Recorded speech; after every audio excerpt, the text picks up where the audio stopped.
샤워를 마치고 거울 앞에 섰다. 습기로 흐릿해진 유리 속에서 내 얼굴이 낯설게 비쳤다. 눈가의 주름 사이로 아직 말라붙지 않은 피곤함이 묻어 있었다. 요즘 좀 어때요? 며칠 전 병원 진료실에서 들은 의사의 말이 귓가에 남아 있었다. 나는 괜히 웃으며 고개를 끄덕였다. 괜찮습니다.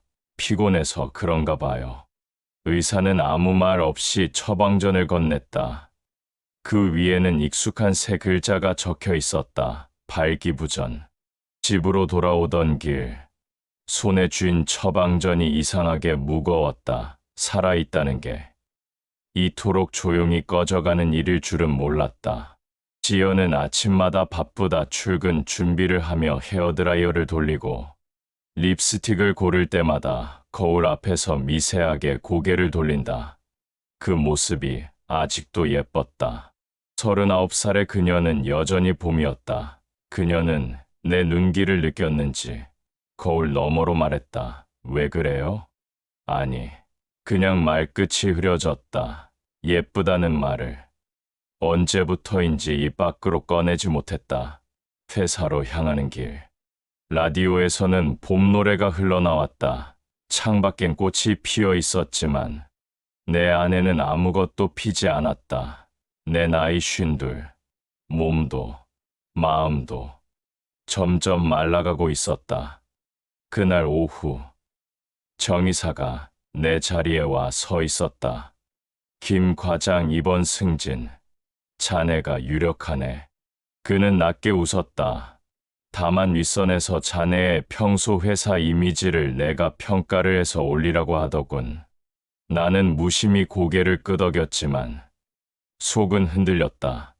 대체 무엇을 원한다는 걸까? 퇴근 후 그 말이 머릿속에서 떠나지 않았다. 지연이 저녁상을 차리며 물었다. 오늘은 왜 이렇게 말이 없어요? 아니, 별일은 아니야. 그냥 회사 얘기 좀 들었어. 또 스트레스 받았죠. 그녀는 내 앞에 된장찌개를 놓으며 웃었다. 요즘엔 당신 웃는 게 제일 보기 힘들어요. 그 말이 이상하게 오래 남았다. 웃는 게 보기 힘들다는 말. 그건 내가 살아있으면서도 점점 사라지고 있다는 뜻 같았다. 밤. 불 꺼진 거실에서 나는 회사 메신저를 켰다. 정의사에게서 메시지가 와 있었다. 이번 주말 자네 부인과 함께 식사 한번 합시다. 개인적으로 인사드리고 싶네. 그 순간 손끝이 식탁 위에서 멈췄다. 부인과 함께. 짧은 그 문장이 묘하게 울렸다. 승진의 문턱 앞에서 나는 알 수 없는 문 하나를 바라보고 있었다. 열면 기회가 있을지도 모른다 하지만 그 안에는 아직 이름 붙이지 못한 무언가가 있었다. 지연은 그날 밤 잠든 내 곁에서 작은 숨을 내쉬었다. 그녀의 머리카락 사이로 봄 냄새가 났다. 나는 그 향을 맡으며 조용히 눈을 떴다. 이 향기를 나는 아직도 사랑한다. 그런데 그게 사랑이었는지 아니면 단지 잃어버린 봄에 대한 미련이었는지 그때는 알 수 없었다. 승진은 곧 남자의 마지막 봄이다. 그 말을 믿었던 나는 그날 이후 내 봄을 팔기 시작했다. 그날은 유난히 달이 밝았다. 퇴근 후 정장을 벗지도 못한 채 나는 휴대폰 화면을 들여다보고 있었다. 정의사의 메시지. 이번 주말 7시 서초 라운지 부인과 함께 오게. 손끝이 떨렸다. 문장 하나가 이렇게 무겁게 내려앉을 수도 있구나 싶었다. 지연이 물었다. 누구예요? 회사 이사님. 이번에 같이 식사하자고 나까지. 응, 그냥 형식적인 자리야. 얼굴만 보고 끝날 거야. 그녀는 잠시 나를 바라보다가 당신은 왜 늘 그렇게 형식적인 척해요? 그 말에 아무 대답도 하지 못했다. 주말 저녁, 거울 앞에 선 그녀는 유난히 낯설었다. 검은 원피스, 낮게 묶은 머리, 진한 립스틱 39의 얼굴이었지만 빛 아래선 29 같았다. 이거 너무 진한가요? 그녀가 묻자 나는 잠시 숨이 막혔다. 괜찮아 예뻐. 그 말이 목 안에서 굴러나오는데 오래 걸렸다. 라운지 입구에는 은은한 재즈가 흘러나왔다. 정의사는 먼저 와 있었다. 지연 씨, 반갑습니다. 김 과장님 얘기 많이 들었어요. 그는 손을 내밀었고 지연은 머뭇거리며 악수를 했다. 손끝이 맞닿는 순간 그의 시선이 그녀의 팔목을 따라 움직였다.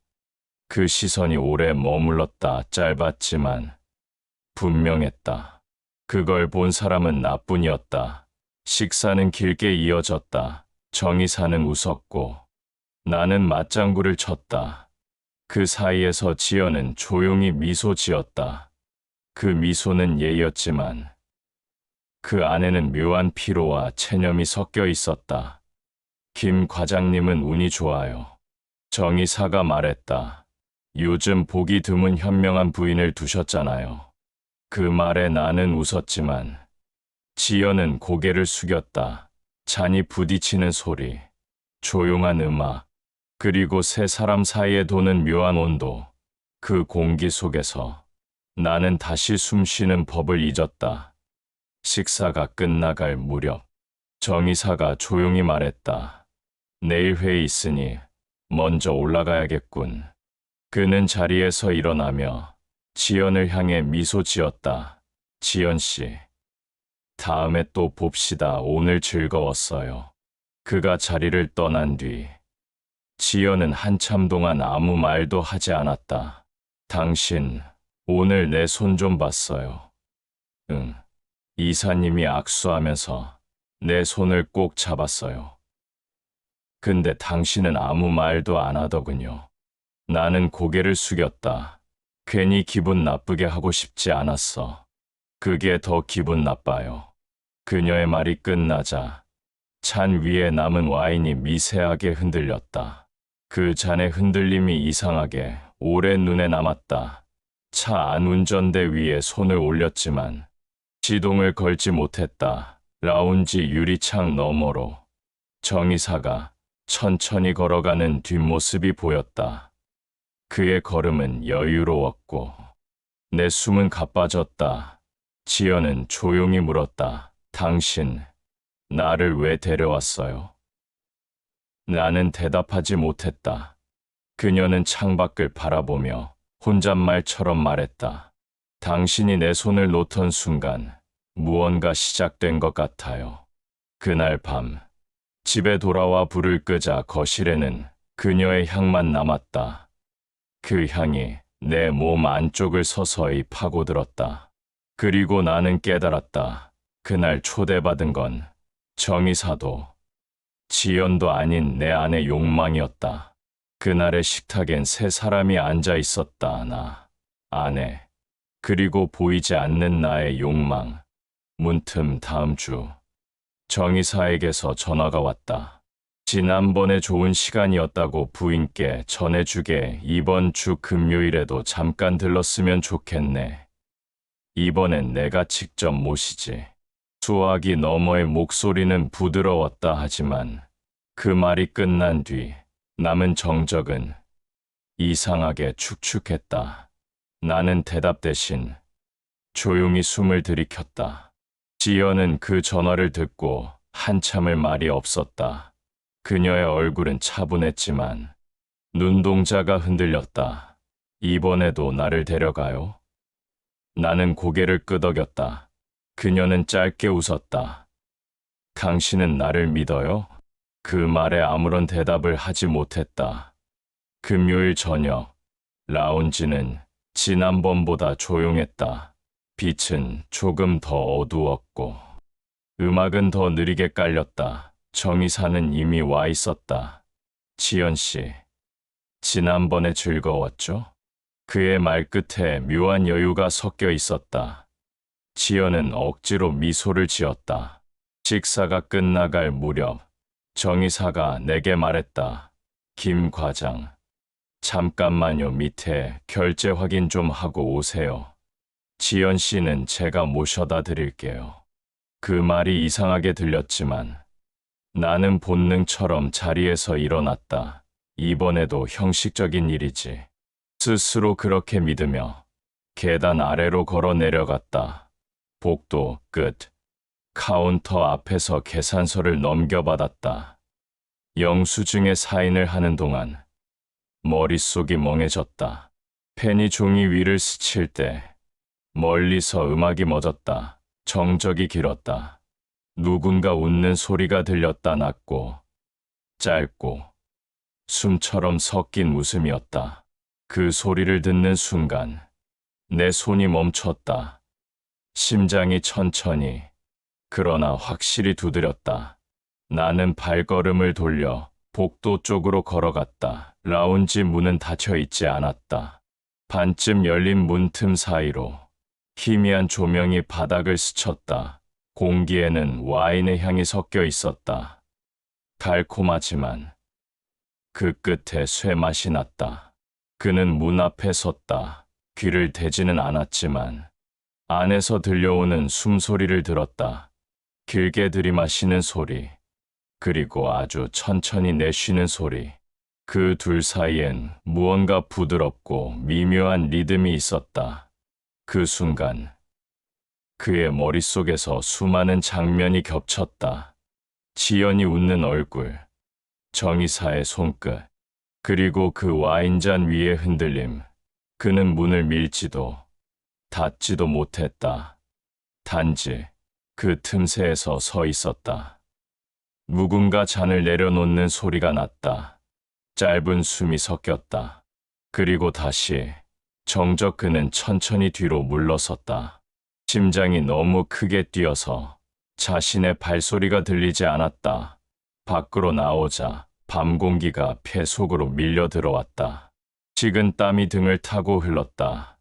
차가운 바람에 몸이 식어가는데 이상하게도 손끝은 뜨거웠다. 그 손끝이 떨리고 있었다. 아무것도 만지지 않았는데 무언가에 닿은 것 같았다. 집에 돌아오니 지연은 불을 켜지 않은 채 거실에 앉아 있었다.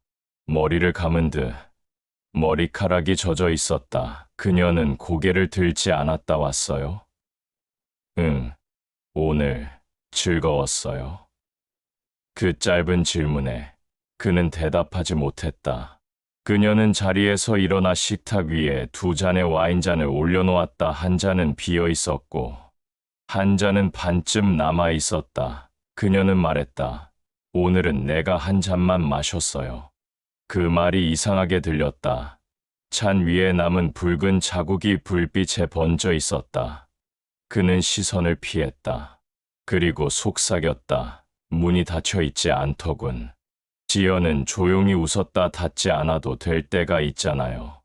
그녀의 말 끝에 공기 속 온도가 조금 내려갔다. 그날 이후 나는 문을 닫는 법을 잊었다. 열어둔 건 그녀가 아니라 나였다. 출근길, 정의사의 차가 회사 앞에 멈춰 있었다. 운전석 유리창이 내려가며 그가 웃었다. 김 팀장, 출근 같이 하지. 그 옆자리에 지연이 앉아 있었다. 선글라스를 쓴 얼굴. 그 미소가 어색하지 않았다. 나는 잠시 멈춰 섰다. 그녀는 고개를 살짝 숙이며 인사했다. 같이 가요. 그 짧은 말이 가슴을 철썩 때렸다. 엘리베이터 안정이사는 가볍게 내 어깨를 쳤다. 어제 저녁 부인 덕에 좋은 시간 보냈네. 요즘은 같이 식사할 틈도 없잖아. 그 말에 나는 억지로 웃었다. 예, 잘 부탁드립니다. 지연은 아무 말도 하지 않았다. 그저 고개만 숙였을 뿐이었다. 하지만 그 짧은 순간 그녀의 손가락이 떨리는 걸 봤다. 승진 소식은 그날 오후에 들려왔다. 김도현 과장, 팀장으로 발령. 축하 인사가 쏟아졌다. 동료들은 박수를 쳤고 정의사는 멀리서 미소를 지었다. 그 순간 내 가슴 안에서 무언가가 뚝 끊어졌다. 기뻐해야 할 자리에 텅 빈 종소리만 울렸다. 그날 밤 집에 돌아오니 식탁 위에 한 병의 와인이 놓여 있었다. 지연이 말했다. 축하해요. 이사님이 선물해 주셨어요. 그녀의 말투는 담담했다. 같이 마실래요? 나는 고개를 저었다. 피곤해, 그냥 잘래. 그녀는 잔을 2개 꺼내더니 혼자 와인을 따랐다. 붉은 액체가 잔을 타고 흐르며 식탁 위에 작은 흔적을 남겼다. 그녀는 잔을 입술에 대고 아무 말 없이 마셨다. 그 모습이 너무 평온해서 차라리 무서웠다. 몇 주 뒤 지연은 늦게까지 외출이 잦아졌다. 이사님 부부랑 저녁 자리래요. 그 말에 나는 웃었다. 그래, 다녀와. 그 말이 입 밖에 나올 때마다 속이 타들어갔다. 그녀는 매번 다른 옷을 입었고 향수도 달라졌다. 이상하게 그럴수록 나는 더 조용해졌다. 어느 밤 지연이 늦게 들어왔다. 옷에 묻은 은은한 향기. 그리고 그녀의 말, 당신도 알잖아요. 우리 이제 이렇게라도 살아야 하는 거. 그녀의 목소리는 차가웠지만 그 안엔 눈물이 섞여 있었다. 나는 아무 말도 하지 못했다. 그녀의 얼굴이 너무 지쳐 보여서 시간이 지나면서 우리는 부부 같지 않은 부부가 되었다. 같은 집, 다른 세계. 그녀는 여전히 이사 부부의 모임에 갔고 나는 그 사실을 모르는 척했다. 같은 침대에 누워 있어도 손끝이 닿으면 서로의 체온이 아닌 서로의 죄책감이 먼저 느껴졌다. 회사 복도에서 정이사가 내 어깨를 툭 쳤다. 김 팀장, 요즘 표정이 왜 그래? 남자는 올라갈수록 무표정해지는 법이야. 그 말이 귓속에 남았다. 무표정해지는 법. 그건 살아남는 법이었다. 그날 밤 거실 불빛 아래서 지연은 조용히 앉아 있었다. 손에는 정의사 명함이 들려 있었다. 이 사람 나보다 오래된 거짓말을 하더라. 그녀가 말했다. 근데 이상하게 나도 이제 거짓말이 익숙해졌어요. 그녀는 고개를 숙였다. 당신도 그렇죠. 나는 대답하지 못했다. 그녀의 눈빛은 이미 내 대답을 알고 있었다. 우린 이제 서로를 속이지 않아도 괜찮은 거짓 속에 살고 있었다. 그게 가장 잔인한 평화였다. 사람들은 나를 성공한 사람이라 부른다. 팀장이 되고 이제는 부장이 되었다. 책상 위의 명패는 새 것이지만 그 위에 내려앉은 먼지는 오래된 죄의 무게 같다. 정의사는 떠났다. 은퇴식 날 그의 손을 잡으며 나는 그때처럼 웃었다. 많이 배웠습니다. 그 말 안에는 내 인생의 모든 그림자가 숨어 있었다. 8년 후 퇴근길 엘리베이터 앞 그녀와 마주쳤다. 후배의 아내 서윤이었다. 홍보팀에 새로 들어온 디자이너 서류철을 품에 안고 웃으며 인사했다. 부장님, 지난번 자료 정말 감사했어요. 그 웃음에 어디선가 오래된 잔향이 섞여 있었다. 지연이 떠나기 전 마지막으로 내게 남겼던 그 향수의 냄새였다. 며칠 뒤 후배가 회의 후 조심스럽게 말했다. 부장님, 혹시 오늘 퇴근길에 아내 좀 데려다 주실 수 있을까요? 저는 야근이라 순간 가슴이 미세하게 떨렸다. 입가로 미소가 스쳤다. 그래, 뭐 그럴 수 있지. 차 안. 서유는 창밖을 바라보고 있었다. 거리의 불빛이 그녀의 얼굴을 스쳐갔다.